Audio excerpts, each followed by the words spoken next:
All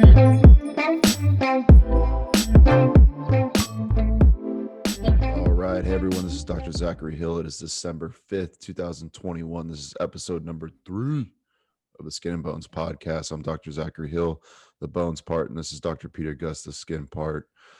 We are happy to be here today. We had a week hiatus. How you doing, Peter? I'm doing all right. Yeah. Mainly wishing I could help you out with your residency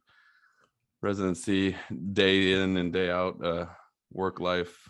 It's not balanced, but it's a work and life situation that you've been trying to keep up with. So I'm glad we were able to get together tonight because it's been a week. We've been trying to figure out a good night to kind of set aside some time and kind of debrief about what's going on.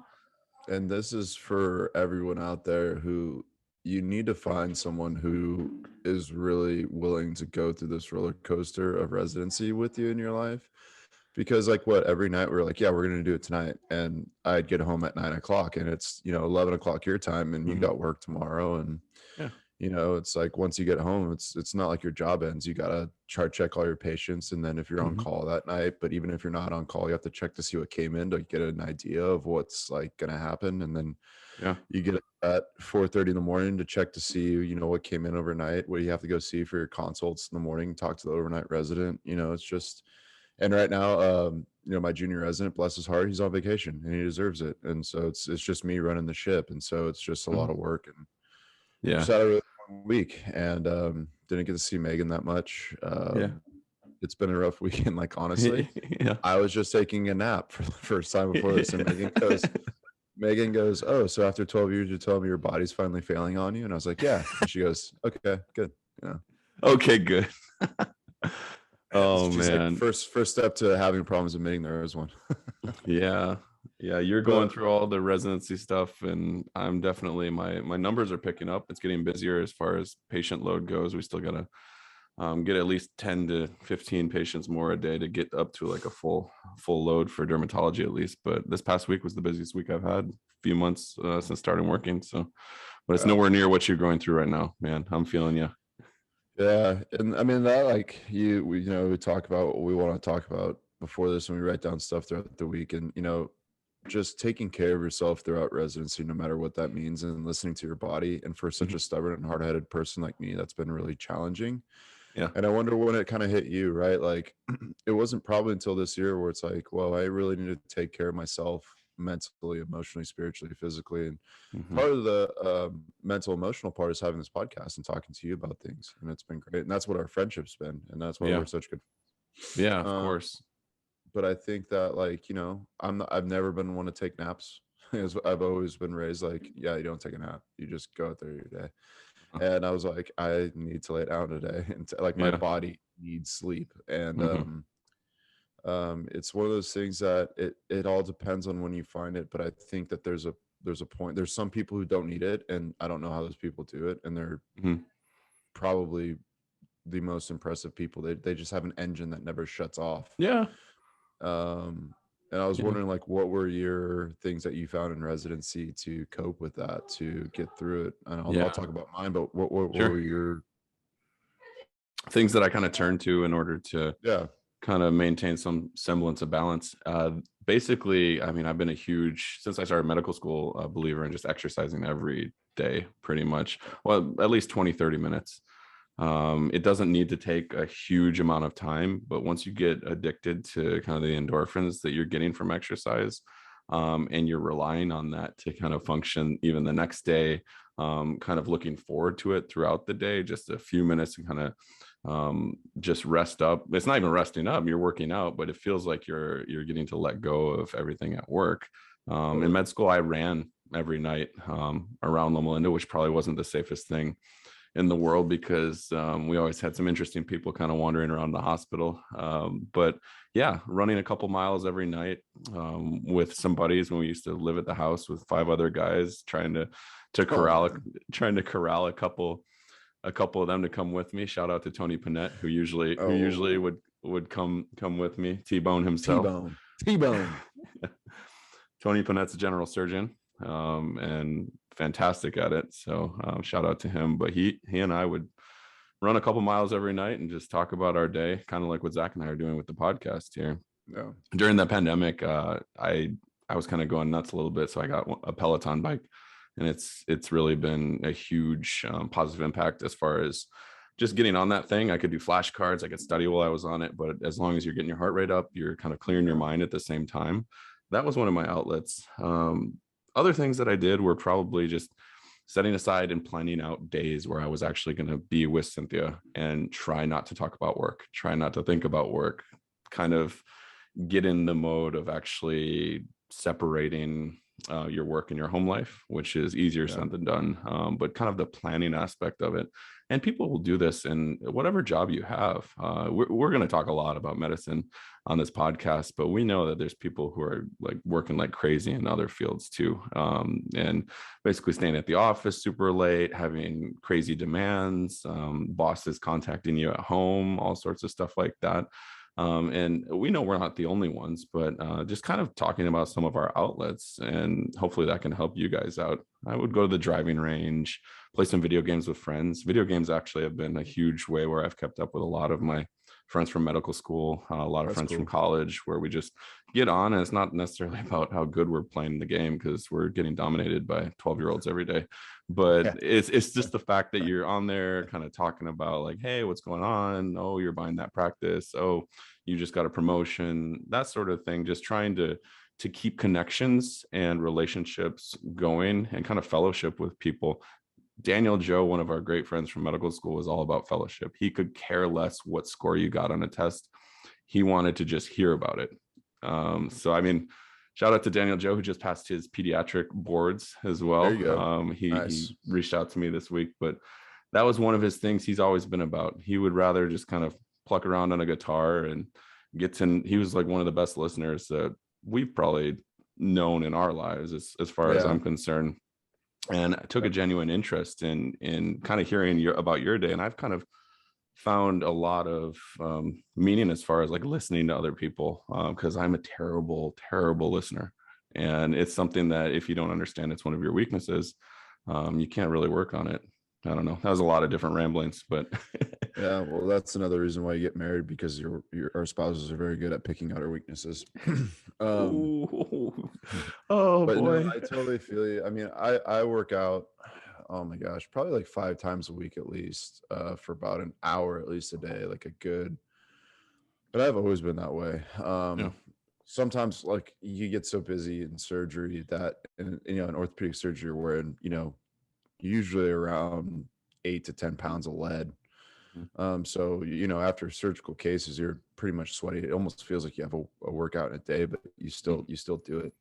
But, other things, I still read every morning. I read my Bible every morning. That's what keeps me going. But, taking Jasper out on walks, and I got, Tahoe right up the road. So looking forward to going on hikes and things like that. I wish I had another one. I really need to find one, another hobby. Like, I used to golf all the time, and it's just I don't have the time or the money to go to. I'm like, man, I don't want to spend $50 going golfing right now. I'd rather go on like a hike or something. Than so. Yeah, part of golfing is just doing with people that you like to be around. It kind of goes back to me playing video games. Do I play video games for the game itself, or do I go to spend quality time with people that I'm gonna connect with and have mutual interests with? And it's not about like getting par in every hole with me for sure, but it's really about just making that connection with other people. I hear you. Yeah, but I mean, burnout's real. I used to think that was a lie, and that was just, people just don't know. It's real. Getting tired is real, and just needing something to keep you as resilient, or what I call elastic, as possible is really good. If you don't have anything to get you back to your center, you'll break, and you'll go down some bad places. And thank God I have Megan, who has helped me to stay in line. And she's like, hey, you're not being you right now. And I think we're just so driven by our job. And I think one of the things that you talked about is like, find time to talk to your wife or someone. And it's not about work. Work is all consuming in residency. It is 4:30 a.m. if you're surgical subspecialty, or 5 a.m. To 8 o'clock, 9 o'clock when you get home. And it's also, it's dependent on what rotation you're on. But, right now I'm on one that's so unpredictable. And so, when you do that and then you come home and you're like, what else do I have to talk about today? I mean, all I did today was work or something to do with work. Yeah. And it's a little challenging, and you can lose yourself in that for sure. Of course. It's even challenging to kind of separate talking about work even on this podcast and talking about other things too, because once we start going down the rabbit hole, we keep going and we keep going. Yeah. But even listen, people who listen to this, if you guys have, I mean, I'm open. I'm a lifelong learner in everything other than medicine.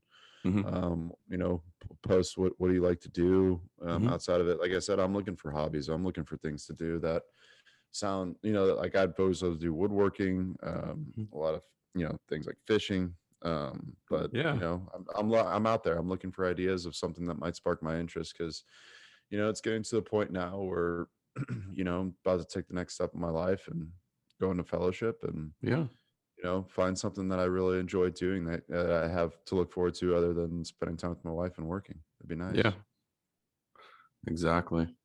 Yeah. So, one of our listeners was wondering about some of our favorite memories from medical school, because we do talk about kind of the hard aspects and the hurdles we have to climb. And I mean, human nature, people don't leave reviews a lot when they had a good experience. They tend to focus on the negative. I think that me personally, I like to call myself a realist, even though a lot of people would view me as a pessimist. But let's talk about some of the good memories that we have from med school, and kind of some of the interesting ones. One of the first ones I remember, sorry to Phil Grigsby, one of my buddies who's in he's doing neurointerventional radiology at Loma Linda right now. So basically he's going to end up busting clots in people's brains to help them not have strokes and things like that. But he's still in his training. That's insane. One of the smartest guys, one of the smartest guys I've ever met. But we were in an anatomy lab. In an anatomy lab, you basically take a cadaver, a person who's passed away, and they have donated their body to science. And students are all thankful for this. We have a wonderful, like, reverent kind of memorial ceremony for them once we've kind of dissected everything out and learned a ton from the whole process. But not to make this a super humorous thing, but Phil, we would be learning about these deep arteries and like nerves deep within the abdomen. And so just picture kind of a huge area of open space within this cadaver that we're dissecting. And Phil, God bless him, he doesn't have the best eyesight in the world, so he has to get real close. He has to get real close to anything that he's gonna discern what is going on with it. So I just remember turning around one time when we were doing some practicum thing or quiz or something, I don't even know, but I just remember seeing half his head inside this guy's abdominal cavity and just trying to see what nerve or artery they were asking him to decipher. But sorry for calling you out there, Phil, but that is a vivid memory from med school, and I don't think I'll ever get rid of it. I have a couple stories from that lab. One was Amanda Eskern. She did OBGYN in Tennessee, Erskine? I believe. Is that Erskine? There we go. Erskine. And I think she's married now, though. She's married, and her sister was an OBGYN, and she was before her too. And then her younger brother. There was like the two brothers and the two sisters and the brother all went to medical school at Loma Linda. It was crazy. But I remember I would take all the clamps in the anatomy lab, and she was like 5'2", 5'4", and I would clamp the clamps while she was dissecting on the back of her scrubs. And so one time I got like 15 clamps on her scrubs before she realized it. And then she moved, and she heard this clink, clink, clink, clink, clink behind her. Oh my goodness. That was fun. And then I remember Caleb Hushu, who did internal medicine, I believe at Loma Linda. But he was another guy who's shorter. He's like, 5'2". And I remember we were getting done with our anatomy lecture, and Dr. Nava. I hope, is he still around? Do you know that? I don't know. I don't think he's teaching anymore. I think Caleb did psych. Oh, he did do psych. You're Yeah, right. Caleb did psych. I saw him a Maybe couple times before I left. maybe did he do internal medicine and psych? Anyway, so he's a short guy, and so we're leaving lecture, and Dr. Nava goes, "Oh, hey, by the way, don't be surprised. Half the cadavers have a mid-sagittal cut, so we can look at the inside of the head." So basically, what that means is that they made a cut down the center like this, and then with part of the arm, so it came out like this, and so that's we can study the inside sagittal plane of the neck and the skull and everything in there.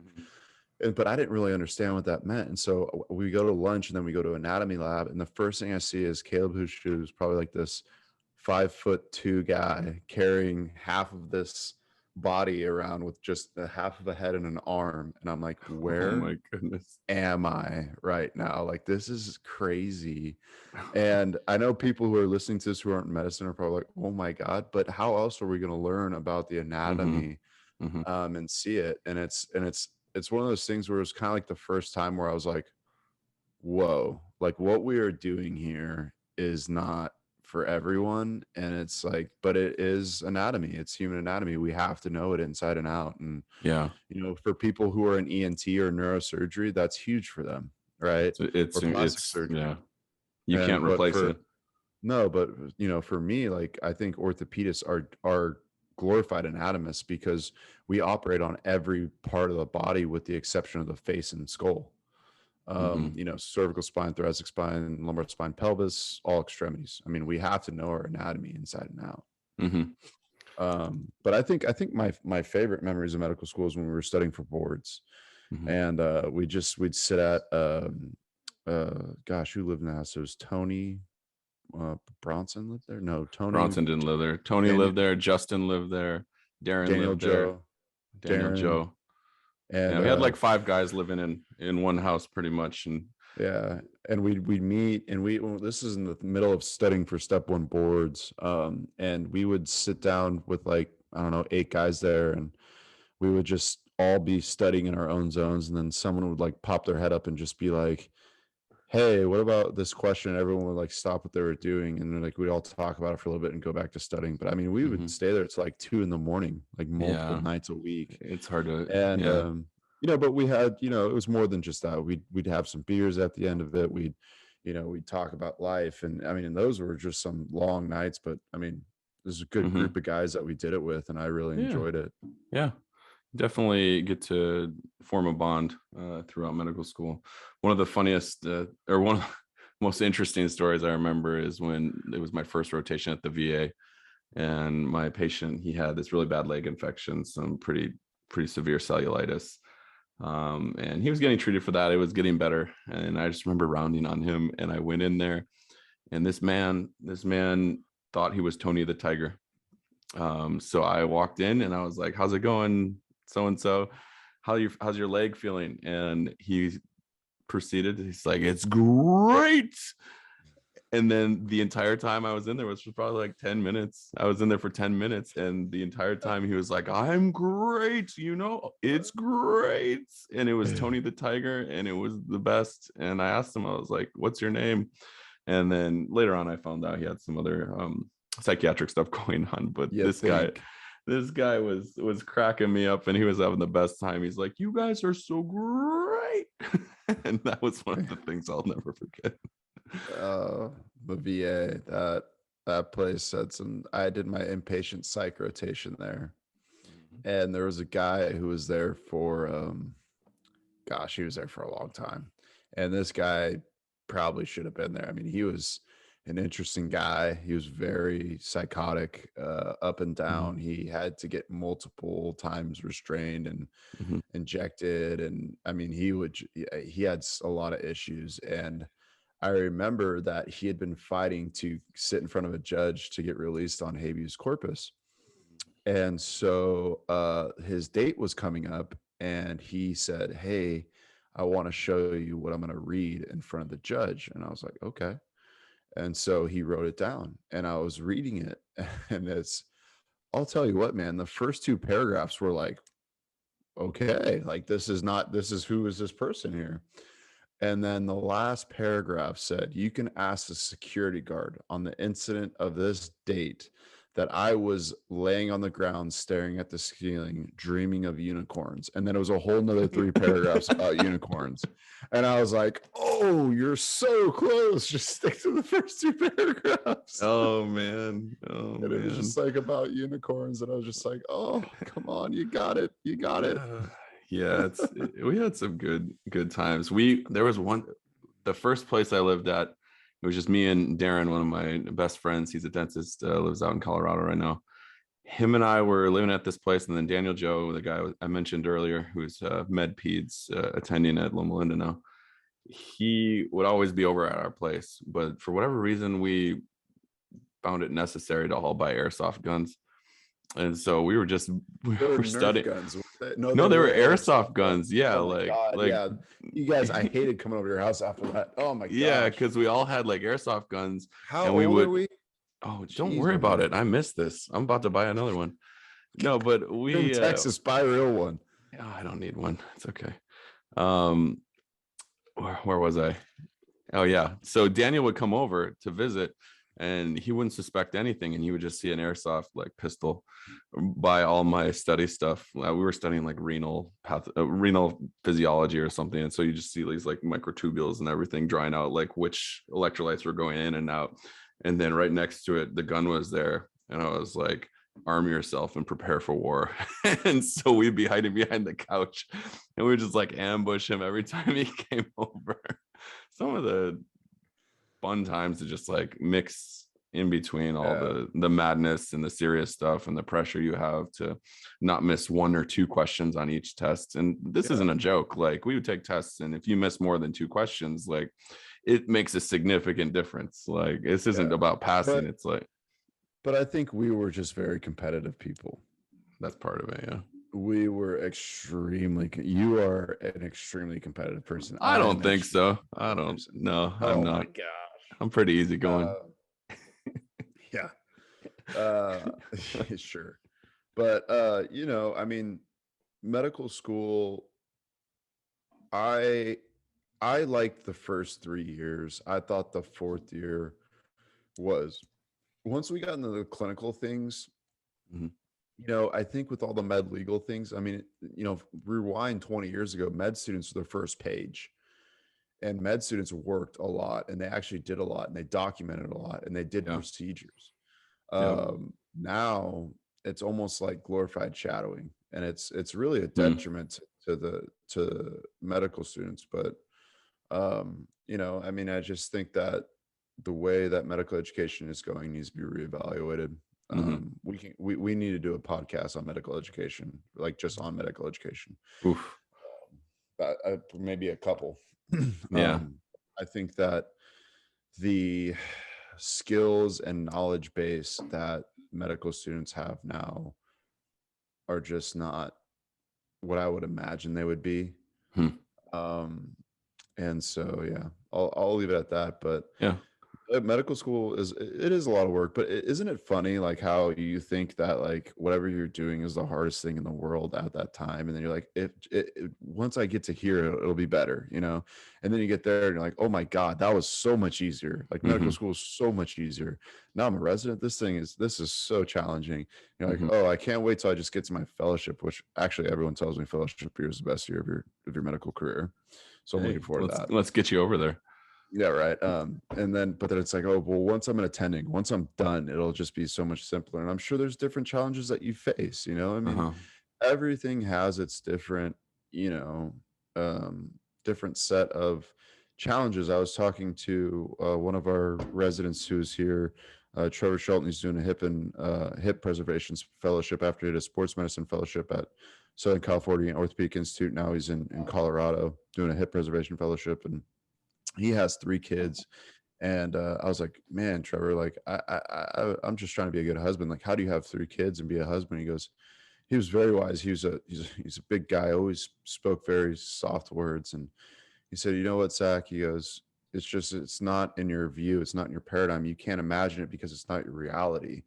He goes, this is my reality. And if it was your reality, he's like, I know you'd find a way to get it done and it'd be fine. And you'd be okay. True.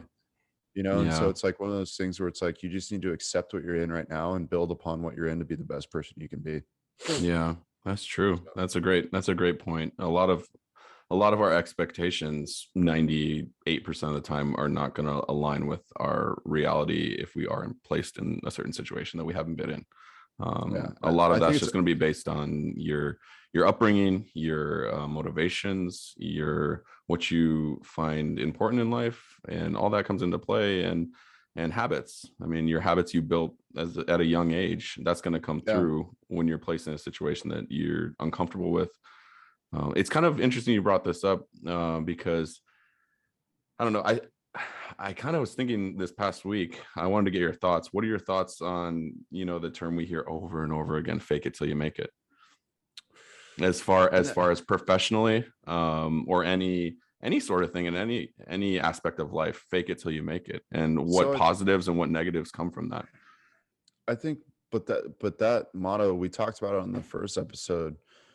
You can't have that motto. It's having humility to say that I don't know, and then the passion to learn about it in our profession, right? It's having, hey, like, I haven't read about that. That's a good clinical question that I don't know. Patients surprise me from time to time about questions, and I go, I haven't looked up any objective data on that I can tell you. Mm-hmm. Um, I remember I had a, I had a couple who came in after he had his total hip, and he asked me, he goes, "When can I resume sexual activity?" And I was like, I haven't thought about that. I just hadn't thought about it. And ambulating where we want you, your posterior hip precautions where we want you, all those things. But I'm like, let me read. Let me see if there's any literature. And sure enough, there's some out there. I can guarantee you this: if someone's thought of a clinical question, it's been studied. But the fake it till you make it. I mean, you want to be a physician, and you want to presume a position, and be responsible in that position. And I don't know. I really don't like that saying. Why would you bring up You're this saying? I thinking hate that saying. you're thinking about it from a doctor patient relationship. What about from a employer and potential future employee relationship, trying to get a job, trying to sell yourself as far as your strengths, trying to frame yourself in a certain way? um, it it goes into a whole nother topic. What's the difference between arrogance and basically confidence? Confidence.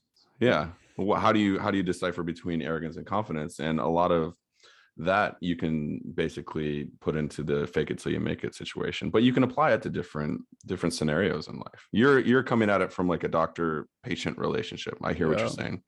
But as far as like getting a job, as far as getting promoted, when you get promoted, a lot of the time it's based on like years of service or just showing that you're supporting the company. Yeah. Does it necessarily mean that you're that much better at your job, or are you better at faking your abilities and knowing what your superior is wanting to see, knowing what things to prioritize? I mean, prioritization makes you a little bit better at your job, but But at that point, are you faking it? Like, if you're showing objective measures of improvement, are you faking it? I hear you. I hear what you're saying. Right? Like I think that what's made America a great capitalist society that's invented amazing things and built amazing things is that there's ingenuity, and there's people who understand and have capital to back people who have vision, Mm-hmm. and who have dedication in those characteristics to be great. And so, I mean, United States of America has the most patents in the world. United States of America is the leader in healthcare and in breakthroughs and improvements. Who made the Pfizer vaccines, right? It was American-based companies. Like, we have everything that we have. It's just we need to put our minds behind it and back the people who have those, not just the minds, but the characteristics and the wherewithal to get it done. And I think that, I hope that in the future, it's looking a little weird now. that people are backed by merit and what they do and their work ethic. So at a certain point, can you fake it till you make it? Yeah, but at a certain point, you're gonna, the weeds are gonna be cast away from everything else. Yeah, I agree with what you're saying. I definitely do. It's taking sort of a negative connotation to me, that whole term "fake it till you make it." Before, I didn't think much about it, because in med school you are basically faking it because you don't know anything yet.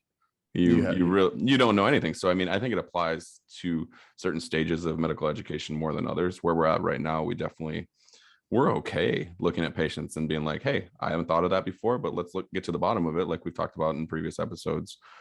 So it takes more of a negative connotation. But I don't think you're giving yourself enough credit, right? Yeah. Like you are you finished a residency, 4 years in dermatology. You are a professional. You don't know everything. I don't expect you to know everything because you don't have the anecdotal evidence and the experience yet. And that's why you'll always lean on people who have been more experienced when you don't have the correct clinical answer for it, right? And I think that comes back to the humility. So you say fake it till you make it, but I think it's one of those things where you have to have the characteristics to have the work ethic to want to be great and want to be the best for your patients. Yeah. But you have to have the humility to say, this is really challenging. Let me pick up the phone and call someone and go over this with someone just to, run it through another brain, because you work around people who are just some of the best people. And hey, have you seen something like this before? This is what I'm thinking. What do you think? The camaraderie between colleagues. It's there's awesome. There's nothing wrong with that. And it's not, no one's ever going to know anything. And I'm sure you've been around people who think they do. Those are not good people to be around. Yeah. It's interesting. When I think about fake it till you make it, I think about one particular instance when I was on my family medicine rotation, third year of medical school, never had ever done a joint injection at all. So I was about to do one, and the patient straight up asked me, I remember this 80-year-old, really nice lady. She's like, how many times have you done this before? And so I was like, in my head, I was like, okay. And me being like, I joke around all the time. And like, I take pride in like being really good friends with anyone I meet. And honestly, I told her, I was like, you wouldn't believe how many I've done before. And my attending was behind me going like this, a big 0, telling her that I've never done it before. I ended up telling her it was my first one too. But I mean, just kind of going the whole point, like fake it till you make it. They want someone that's confident in what you're doing, because we know where to put it. I knew what I was doing even at that time, but I hadn't had the actual experience doing it. So that's one like real life example where I definitely took the fake it till you make it motto, and my supervisor was definitely telling the patient exactly what they were in for, and it happened, and we got it done, and she ended up needing a total knee anyways. So I mean, we were just buying her a little. Sign her up. But I mean, yeah, but to relate it back to medicine, because this is mostly what we talk about, it's I remember doing I think it was like 3 months ago, my first drop down posterior column screw, which to everyone who's listening is probably like, what the heck are you talking about? That's what I'm saying. My eyes just like bug eyed. I was like, I have no idea what you're talking about. So when you have a both column acetabular fracture, which the acetabulum is the cup of the hip. And so when patients fall, you hear older patients who either break their hip or break their they break their hip. So you can either break the head of the femur or the neck of the femur, or you can break the cup. And this person broke the cup. And so we were putting in a plate, and I've seen it done so many times, and I know the angles, and I know I did my proper preoperative planning. But my I've seen it sometimes, but it's going to come to your first time doing something, right? And this was like 4 months ago, because these are advanced cases, right? Like acetabular fractures are advanced cases for orthopedists. Most patients who do, or most residents who do a trauma fellowship, do it for pelvis and acetabular trauma. And I put in my first one, and it was a little short. It was in bone, but it wasn't, like down the perfect corridor. But I just remember doing it, and I just remember I've read about this, I've seen it, I know the anatomy, I know how I'm planning it, I know my angles, and you need to execute it, right? So it's like one of those things where it's like, it's not really fake it till you make it, because you've seen it so much, right? I don't know. I mean, I guess we're comparing differences, Yeah, that's different fine. things, We're looking right? at it from different angles, is what you're trying But to it's say. like, no, but it's like, if you've seen it and you've been intrigued in something, like, you can't just like blatantly go in and be like, oh yeah, like, let's just go do this. I haven't even read anything about it. That's just No, negligence, right? Like, no, that's that's just, the difference between negligence and yeah. yeah. I hear what you're saying. Definitely, I'm tracking with you. So yeah. So I mean, like, that's the thing. And I think that it comes back to having those characteristics of being hardworking and Mm-hmm. reading and understanding and watching and just Mm-hmm. like, man, I just love, we had a surgeon who left for Houston. His name was Dr. Eastman, and he was the most talented surgeon I've ever seen in my life, ever. He Mm-hmm. just, his hands and his brain, I don't want to make his head any bigger, but he's still a good friend of mine, and he will always be my mentor. Uh-huh. And he's a traumatologist, and he's one of the best pelvis and acetabular surgeons in the world. Mm-hmm. And I just remember every case I'd watch his hands. I just watch how he did it, and what, because everything was so intentful. Just every cut of the knife, every way he approached things, and it was just like, because he was just so talented that I just like, and I'd ask him, why do you do that? Like, why do you hold the knife like that? Or, hey, why do you release that with a knife, or not just like a bovie or something like that? It's Yeah. just that interest, and then making PowerPoints of understanding why. Because when you see someone who's that talented, you Mm-hmm. don't let it go to waste. Yeah, You you want to don't let it go emulate to it. waste. Yeah. I like it. So I like it. We've talked a lot about medicine on this podcast so far. I'm gonna switch up the topic. dude, I'm so tired. I can't wait to go to bed. Man, Let me just throw whatever. you a curveball. Okay. Are All you right. the type of person when you're at a restaurant? Because I see multiple people do this, people who are friends with me, people who I'm very close to. Are you the type of person that asks the waiter or waitress, what do you recommend between certain things? Oh Because no, to I me, it am. does not make sense. Because Why not? Why not? you know very well that they don't like eating there because they've probably eaten the food over and over again. So they know And it's good. but do they though? I mean, like food, Everyone's, like but everyone's taste is completely different. but they also see what other people order and what they like and don't like. Right. So they're like, Yeah. so if you ask them, you're like, hey, what's better, the halibut or the salmon? Mm-hmm. Okay, we'll stick in the fish kingdom. And they go, well, most people go for the halibut and they're really happy with it. Like, all right. I mean, you've worked here for, a year. Like, you've Mm-hmm. seen a lot of people, and more people are the halibut and they really like it. So I'll go with the halibut. Right. Mm-hmm.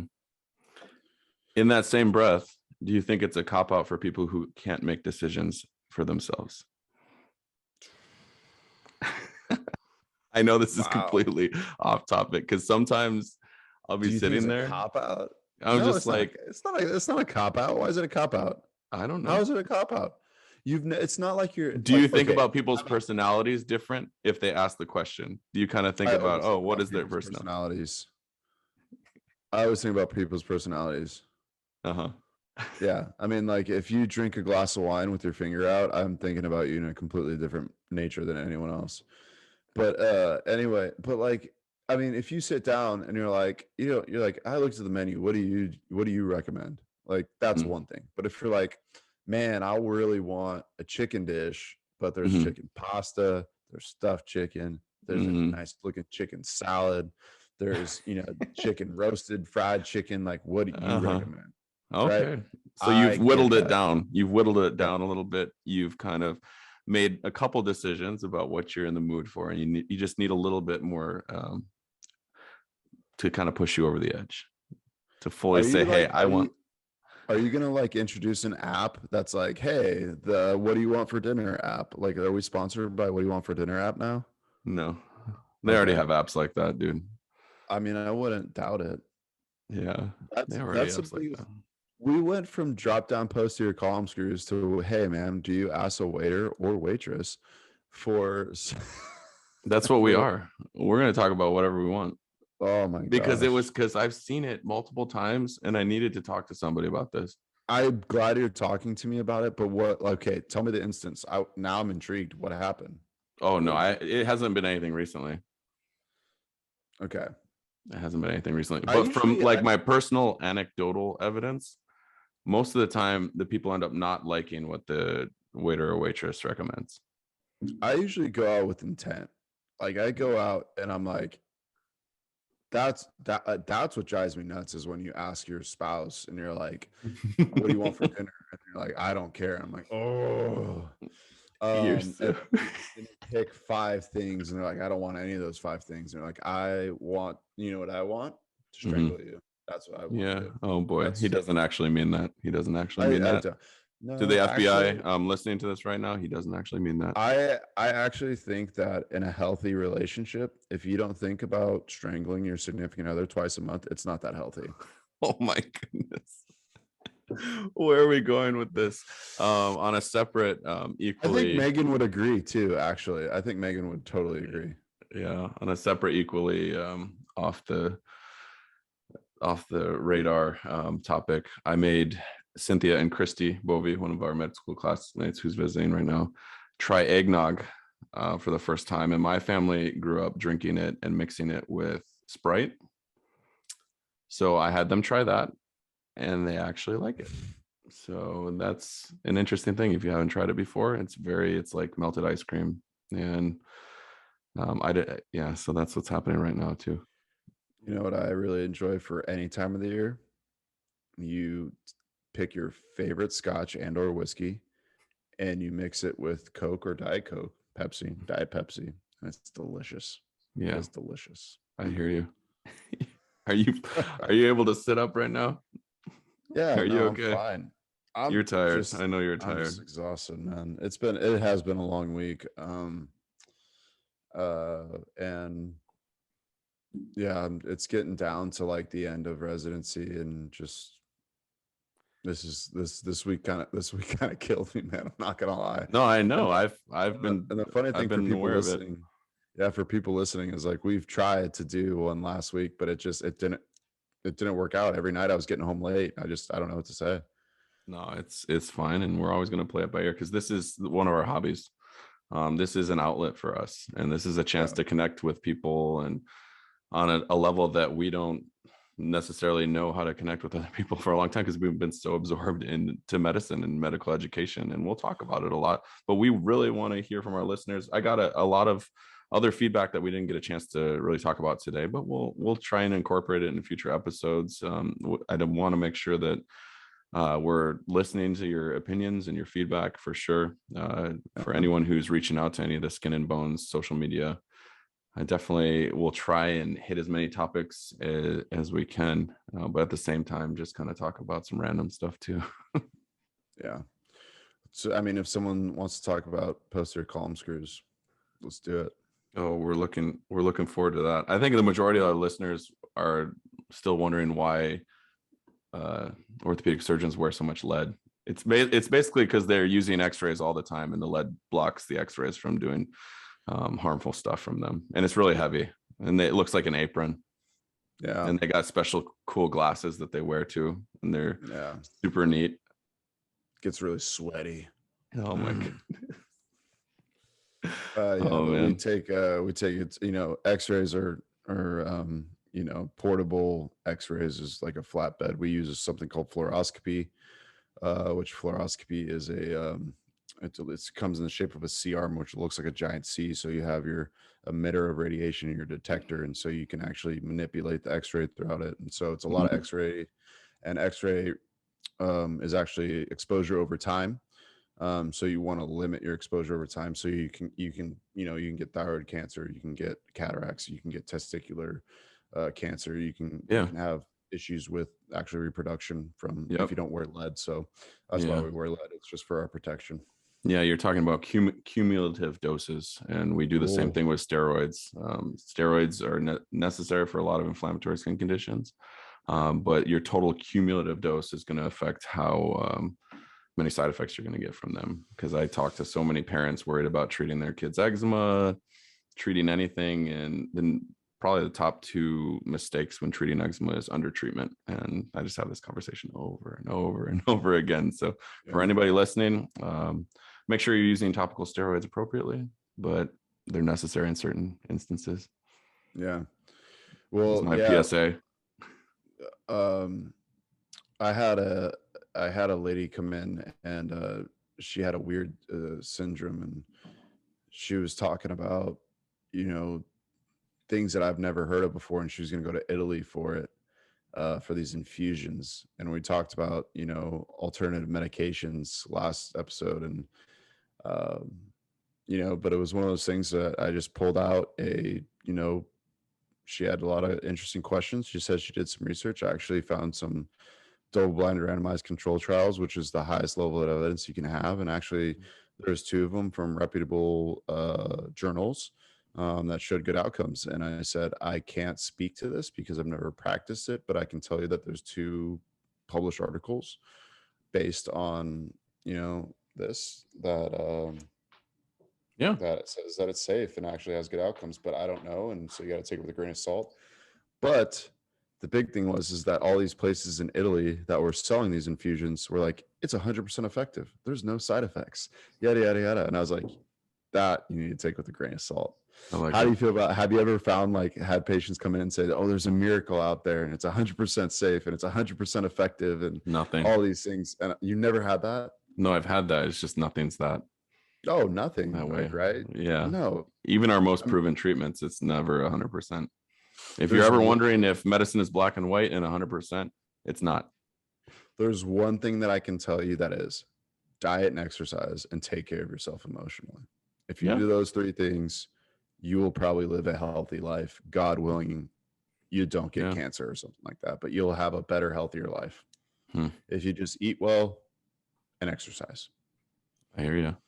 Dude, one of the coolest conversations Cynthia and I had past week or 2 was she looked at me one day. She's like, do you ever think about all those people who are paying it forward at Starbucks? Like, hey, I'm going to grab the drink for the car behind me. What if the car behind them is like ordering for the entire office floor?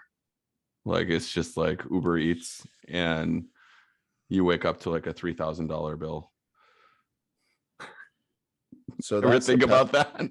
That's the pessimistic side of you that's coming out. No, that's what Cynthia said. I didn't bring it up. Wow. I didn't bring it up. And I was like, I've never thought about that because I haven't done that before. I just, if I want to buy someone something, I'll just like say, hey, that's fine. But I haven't done the whole random pay it forward thing at Starbucks or in the drive-through. But it's an interesting. What made her come up with that? What made her come up with that? I don't know. I think she was talking to someone at work or something, or she saw a TikTok or something on social media. I can't remember. I'll have to double check with her, but it led to a pretty interesting, thought-provoking conversation. Yeah. So I know in Austin, it's the same as California, but there's a lot of homeless right out there, and there is out in California, and it's interesting. They always and in Dallas and in Republican-led cities as well. So no, hey, we're not talking about politics. We're not talking about politics. I'm not doing it. But I've always, whenever people ask for money, I'm like, hey, like I'll get you some food. Like I'll go. We'll go to the store. There's some T-shirts in there. I'll get you some T-shirts. Never want it. Like not never, but I'd probably say 80% of the time they don't want it. Mm-hmm. They just want the money, and it's just like no. Yeah. Who knows? Intention's something that if you're going to give somebody something, it doesn't matter what they're spending it on. If you want to truly give someone a gift, that's kind of the way I think about it. But at the same time, you got to be smart about it. If you're really thinking they're buying drugs with it or hurting themselves with it, then really shouldn't. I never said that. I just said I feel comfortable getting you clothing and food, things that you actually need to survive. Yeah. I don't feel comfortable just giving you money. I don't know. Yeah. Like, are you going to go buy cigarettes with it? I don't approve of you smoking cigarettes. Like, that's not healthy for you. Yeah, the pay it forward situation that Cynthia and I were talking about, we're just worried about the whole floor at the Google or Samsung or Dell campus, all the tech bros getting all our money. So I'm just kidding. They already are. They already are. Like, just There you are. Yeah. Anyways, I think we're going off topic at this point. We should probably wrap We're it so up. good. I'm and your eyes are barely open. So hopefully anyone watching this, and go to bed. Hopefully anyone watching this, listening to this on Apple or Spotify or wherever you like to hear our ramblings, we appreciate you listening, and reach out to us on social media, like we always say. Ask us questions. Think about topics that you want to hear on future episodes. If not, we'll have plenty to talk about. I mean, we talked about some random stuff today, but we're looking forward to making more episodes. And this has been a really nice outlet for me, and it's something I actually look forward to. Not just to kind of catch up with Zach, but just kind of just to have another hobby and get doing something. I like it. For sure. And for everyone listening, I'm sorry, I'm exhausted. I'll come with better with a better game next time. Literally, like, Peter's having some friends over tonight, and I'm like, I just woke up from a nap, but let's do it, you know. Hey. So I'm like, yeah, we made it happen. We appreciate you, Zach. All right. Yeah, and I appreciate talking to you, and I appreciate these topics. And yeah, it might be random, but you know what? That's who we are. I'm not going to apologize for it. Of course it is. How many times have we sat at the kitchen table just like arguing about things? with our wives, which were previously our girlfriends, they're just looking at us. They're like, are they mad? We're not mad. We're not mad. We're very loud people. We're very loud, and we're very differing opinions, but at the end of the day, we love each other dearly. See you next week. Of course. All right, guys, we'll sign off. See ya.